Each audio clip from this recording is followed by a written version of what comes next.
दोस्तों, युद्ध ख़त्म हो जाता है लेकिन उसके बाद की जो तस्वीरें होती हैं वो बहुत भयावह होती हैं।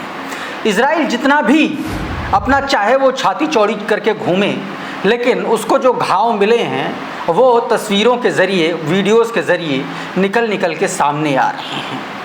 किस तरीके से लोगों के घर उजड़ गए, लोगों की जो सिर के ऊपर की छत थी वो उजड़ गई। वो तस्वीरें और लोगों की वो जो दुख है, जो उनका जो बताने का तरीका है, वो सब कुछ अब सामने निकल करके आ रहा है। दोस्तों, आज के इस वीडियो में वो तस्वीरें आपको दिखाने की कोशिश करूंगा और साथ में बताऊंगा कि किस तरीके से इजराइल के लोग ही नेतन्याहू के ख़िलाफ़ सड़कों पर उतर आए हैं और एक दो नहीं, हज़ारों की संख्या में लोग तेल अवीव की सड़कों पर प्रदर्शन कर रहे हैं, प्रोटेस्ट कर रहे हैं। बताऊंगा कि तेल अवीव के लोग नेतन्याहू के बारे में, युद्ध के बारे में क्या सोचते हैं। वो जिनके घर उजड़ गए, जिनकी जीवन भर की कमाई जो है वो ख़त्म हो गई, वो तस्वीरें आपको दिखाने की कोशिश करूंगा और साथ में दिखाऊंगा कि ईरान की इवेंजेल पर जो इजराइलियों ने हमला किया उसकी तस्वीरें भी दिखाऊंगा और कैसे ये लोग अभी भी नहीं मान रहे हैं, बावजूद इसके कि ईरान लगातार कह रहा है कि कोई भी एक्शन ईरान के ख़िलाफ़ चुप नहीं बैठेगा ईरान अगर ऐसा कुछ हुआ। दोस्तों, वो तस्वीरें आपको दिखाने की कोशिश करूंगा और साथ में आपको बताऊंगा कि किस तरीके से वहाँ पर हमला किया गया और साथ में आप यमन स्ट्राइक में, यमन ने जो है अब सीधे तौर पर इजराइल पर बड़ा स्ट्राइक किया है, उस स्ट्राइक की तस्वीरें और उसको लेकर के क्या कुछ कहा गया है वो भी खबर मैं आपको बताऊंगा और साथ में ईरान ने जो IAEA के खिलाफ संसद में प्रस्ताव पास किया है उसके खिलाफ किस तरीके से अब IAEA जो है खिसियानी बिल्ली की तरह खंबा नोच रही और क्या कुछ कह रही, क्या दावा कर रही है 2 ही दिन के भीतर, वो भी आपको बयान में सुनाने की कोशिश करूँगा। और इसके अलावा ईरान ने अब इजराइल के एक और बड़े प्रोपेगेंडा का भंडाफोड़ कर दिया है। वो तस्वीरें क्या कुछ ईरान और इजराइल को लेकर के सीरिया में क्या कुछ चल रहा है वो भी, उसके बारे में भी आपको बताऊंगा। और दरअसल जो कुछ भी चल रहा है उन सब के बीच इजरायली सैनिक क्या चाहते हैं, गज़ा में जो हो रहा है उस पर इजरायली सैनिकों का क्या कहना है, वो सब कुछ आपको दिखाऊंगा, बताऊंगा। लेकिन सबसे पहले ये तस्वीरें ज़रा देखिए जो आपकी स्क्रीन पर हैं। देखिए ये तस्वीरें, देखिए ये तस्वीरें दोस्तों इजराइल की हैं और तेल अवीव की ये तस्वीरें। दोस्तों आप देखिए, इस ऑपरेशन का नाम जब ईरान के ख़िलाफ़ युद्ध छेड़ा था इजराइल ने, तो उसने ऑपरेशन का नाम दिया था राइजिंग लॉयन। दरअसल ये राइजिंग लॉयन नहीं, इन तस्वीरों को देख करके ऐसा समझ में आ रहा है कि फॉलिंग प्राइड हो गया है इजराइल का। ईरानी मिसाइलों ने इजराइल का क्या हाल किया है इन तस्वीरों में आप देखिए। सब कुछ तहस नहस हो गया, सब कुछ बर्बाद हो गया, तबाह हो गया। लेकिन नेतन्याहू जो युद्ध को सिर्फ और सिर्फ एक कारोबार की दृष्टि से देखता है, नज़र से देखता है, उसने हज़ारों लाखों इजराइलियों की ज़िंदगी दसियों साल पीछे धकेल दी है। दोस्तों, तो ये तस्वीरें इसके लिए आप देख सकते हैं, बहुत मार्मिक तस्वीरें हैं कि किस तरीके से इजराइल की बर्बादी हुई है और वो भी सिर्फ एक सनकी तानाशाह की वजह से। दोस्तों, और इसी सनकी तानाशाह की वजह से अब इजराइल के लोग सड़कों पर आ गए हैं। ये तस्वीरें ज़रा देखिए, ये तस्वीरें तेल अवीव की हैं। तेल अवीव पूरी तरीके से नेतन्याहू के ख़िलाफ़ विद्रोह की स्थिति में उतर चुका है। देखिए सड़क की सड़कें जो है नेतन्याहू के ख़िलाफ़ प्रदर्शन कर रही हैं। सीधे तौर पर युद्ध और तमाम तरीके की जो प्रोपेगेंडाबाजी है जो फ़लस्तीन में इजराइल कर रहा है उसको भी ख़त्म करने की लगातार मांग हो रही है। तमाम सारे लोग वहाँ पर प्रोटेस्ट कर रहे हैं, नारेबाजी कर रहे हैं। ज़रा ये छोटा सा वीडियो एक बार देखिए, उसके आगे की बात करते हैं।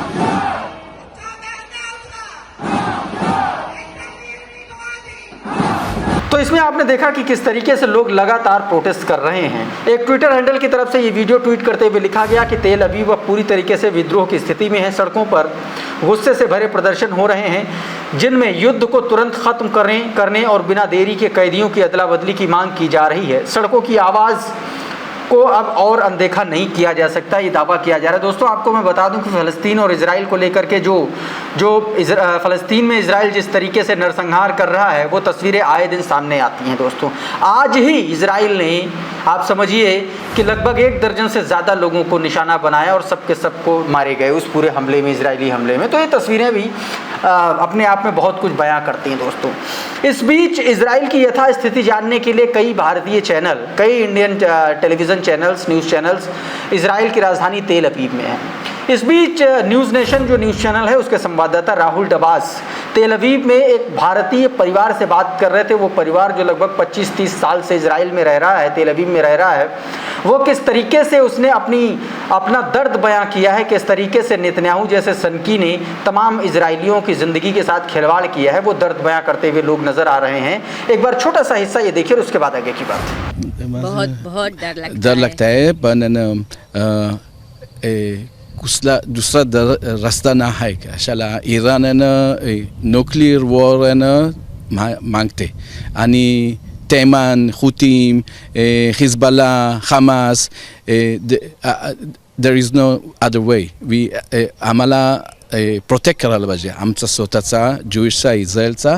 मग आम्ही त्यासाठी आम्ही करतो काय करायचं काय आम्हाला पाहिजे पीस. आणि किती वर्ष अगोदर तो आप इसमें देख सकते हैं कि किस तरीके से लोगों को बताने की कोशिश की जा रही है। लोग अपना दर्द बयां कर रहे हैं, कैसे लोग बता रहे हैं कि किस तरीके से उनका घर उजड़ गया, बहुत सारी ऐसी समस्याओं का वो सामना कर रहे हैं। दोस्तों इन तस्वीरों में आप साफ तौर पर देख सकते हैं।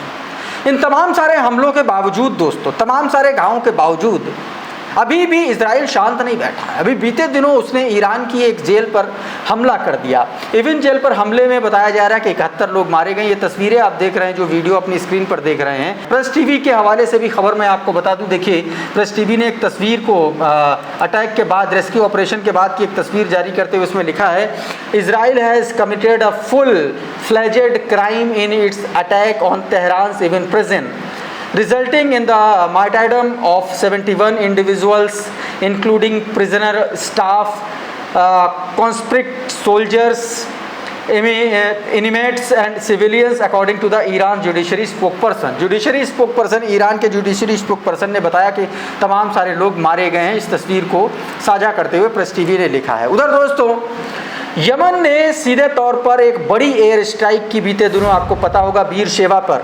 बीरशेबा वही इलाका दोस्तों जो तेल अवीव से थोड़ी सी दूर पर है, जहां पर एक इजराइल का एक बड़ा हॉस्पिटल है और उसी हॉस्पिटल दरअसल इसी बीरशेबा इलाके में, और वहाँ पर यमन ने एक बड़ी स्ट्राइक की। जुल्फ़िकार बैलिस्टिक मिसाइल से दावा किया गया कि उसने अटैक किया है। दोस्तों मिलिट्री, डेली ईरान मिलिट्री नाम का ट्विटर हैंडल है, उसने बाकायदा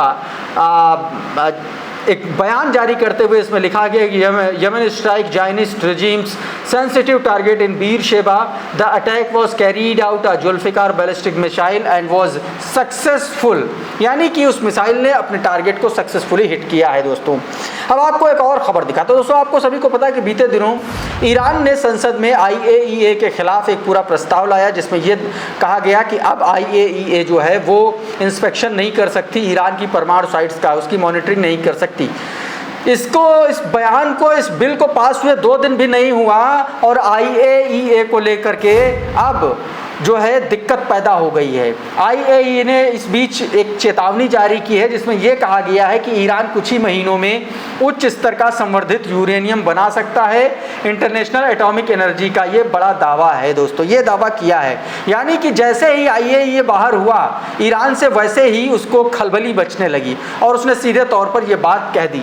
अब आपको पता है कि इंटरनेशनल लेवल पर जियोपॉलिटिक्स में इस बयान के क्या मायने हैं। तमाम सारे लोग जो देश हैं वो ईरान के पीछे पड़ जाएं, शायद यही मंशा है IAEA की। वैसे भी डोनाल्ड ट्रंप लगातार धमका रहे हैं ईरान को कि अगर फिर से परमाणु कार्यक्रम शुरू किया तो फिर से हमला होगा, लेकिन उस पर भी खामेनेई ने कह दिया कि अगर इस बार हमला हुआ तो परमाणु को बहुत करारा, अमेरिका को माफ़ कीजिएगा, बहुत करारा और मजबूत जवाब जो है वो ईरान देने वाला है। दोस्तों, इस बीच एक खबर सामने आई, क्योंकि इजराइल सुधरने का नाम नहीं ले रहा। अब इजराइल उधर जो ईरान का जो एक तरीके से पड़ोसी है उसको उकसा रहा है। दोस्तों, इजराइल सीरिया को उकसा रहा है ईरान के ख़िलाफ़। इस बीच ईरानियन मिलिट्री ने एक ट्वीट किया जिसमें सीधे तौर पर एक मैसेज दिया सीरियन जनता को, जिसमें ये कहा गया कि message to our Sunni brothers in Syria, al Julani has openly admitted that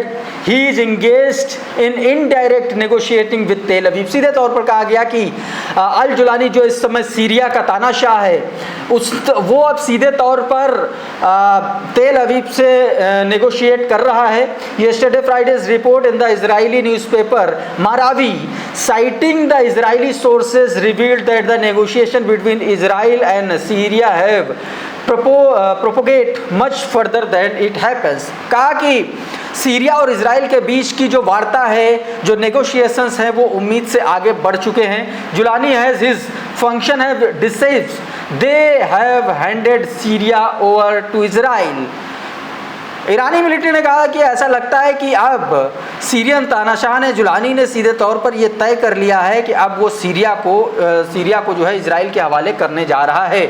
ऐसे में ये बड़ी एक तरीके से अपील की गई है, वहाँ के जो लोग हैं उनसे ये अपील की गई है और कहा है कि सीधे के तौर पर जो अल जुलानी है वो सीरिया के लोगों को भ्रमित कर रहे हैं और झूठे टकराव की जो है कहानियाँ गढ़ रहे हैं। दोस्तों, आप सभी को पता है कि पुराने दौर में गोलन हाइट्स का के लिए जब वॉर हुआ, जब सीरिया और इजराइल के बीच में वॉर हुआ, तो आप सभी को पता है कि रिश्ते बहुत दिनों बाद एक बार फिर से इजराइल और सीरिया करीब आ रहे हैं और उसकी वजह है कि अल जुलानी जो नया तानाशाह है वहाँ का, और ईरान नहीं चाहता है कि इस तरीके की कोई भी डेवलपमेंट अब सामने आए। दोस्तों, अब एक और ख़बर मैं आपको दिखाता हूँ। देखिए, डेली ईरान मिलिट्री की खबर है और इसमें लिखा गया कि channel 11 Hebrew the mother of a senior Zionist officer told some soldiers have been driven to tears. They don't want to go to the Gaza Strip, and when they do enter, all they want is to come back। सीधे तौर पर इसमें दावा किया गया, कहा गया कि कोई भी इजरायली सैनिक गज़ा में नहीं जाना चाहता है। वो गज़ा का हाल देखकर उसकी आंख में आंसू एक तरीके से आ जाते हैं, लेकिन कोई भी वहाँ जाना नहीं चाहता और जो वहाँ चला जा रहा है उसको लगता है कि वो जितनी जल्दी वहाँ से वापस आ जाए। वहाँ की इतनी बुरी स्थिति दोस्तों हो चुकी है। दोस्तों, इसी बीच दोस्तों ईरान और अमेरिका के बीच में टेंशन को लेकर के दोस्तों संयुक्त राष्ट्र के महासचिव एंटोनियो गुटेरेस का एक बयान सामने आया है।